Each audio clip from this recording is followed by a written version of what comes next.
लीजिए सुनिए मुंशी प्रेमचंद के लिखे कथा संग्रह मानसरोवर 3 की कहानी बाबाजी का भोग, मेरी यानी समीर गोस्वामी की आवाज में। रामधन अहीर के द्वार पर एक साधु आकर बोला, बच्चा तेरा कल्याण हो, कुछ साधु पर श्रद्धा कर। रामधन ने जाकर स्त्री से कहा, साधु द्वार पर आए हैं, उन्हें कुछ दे दे। स्त्री बर्तन मांज रही थी और इस घोर चिंता में मग्न थी कि आज भोजन क्या बनेगा। घर में अनाज का एक दाना भी न था। चैत का महीना था, किंतु यहां दोपहर ही को अंधकार छा गया था। उपज सारी की सारी खलिहान से उठ गई। आधी महाजन ने ले ली, आधी जमींदार के प्यादों ने वसूल की। भूसा बेचा तो बैल के व्यापारी से गला छूटा। बस थोड़ी सी गांठ अपने हिस्से में आई, उसी को पीट पीट कर एक मन भर दाना निकला था। किसी तरह चैत का महीना पार हुआ। अब आगे क्या होगा, क्या बैल खाएंगे, क्या घर के प्राणी खाएंगे, ये ईश्वर ही जाने। पर द्वार पर साधु आ गया है, उसे निराश कैसे लौटाएं? अपने दिल में क्या कहेगा? स्त्री ने कहा, क्या दे दूं, कुछ तो रहा नहीं। रामधन, जा देख तो मटके में कुछ आटा वाटा मिल जाए तो लिया। स्त्री, मटके झाड़ पहुंचकर तो कल ही चूल्हा जला था, क्या उसमें बरक्कत होगी?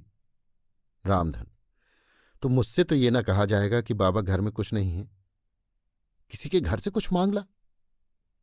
स्त्री, जिससे लिया उसे देने की नौबत नहीं आई, अब और किस मुंह से मांगू? रामधन, देवताओं के लिए कुछ अंगूवा निकला है ना, वही ला, दे आऊं। स्त्री, देवताओं की पूजा कहां से होगी? रामधन, देवता मांगने तो नहीं आते, समाई होगी करना, ना समाई हो ना करना।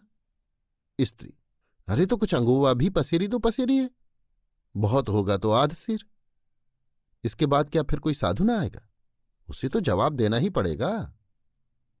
रामधन, ये बला तो टलेगी, फिर देखी जाएगी। स्त्री झुंझलाकर उठी और एक छोटी सी हांडी उठा लाई, जिसमें मुश्किल से आध सेर आटा था। ये गेहूं का आटा बड़े यत्न से देवताओं के लिए रखा हुआ था। रामधन कुछ देर खड़ा सोचता रहा, तब आटा एक कटोरे में रखकर बाहर आया और साधु की झोली में डाल दिया।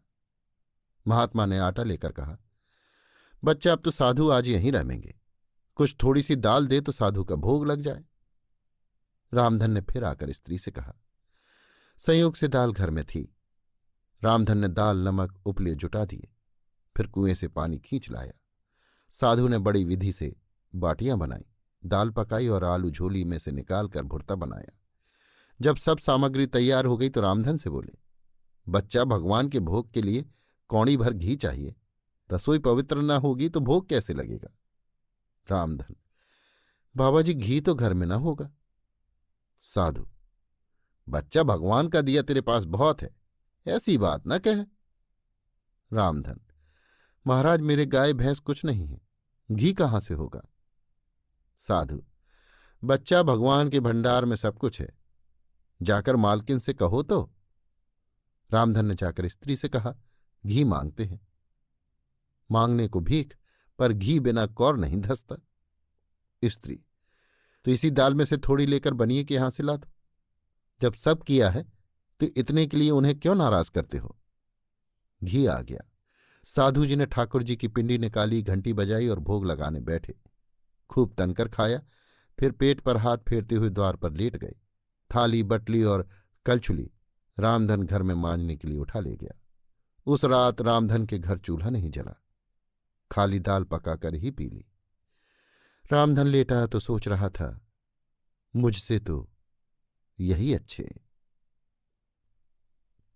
अभी आप सुन रहे थे मुंशी प्रेमचंद के लिखे कथा संग्रह मानसरोवर 3 की कहानी बाबाजी का भोग, मेरी यानी समीर गोस्वामी की आवाज में।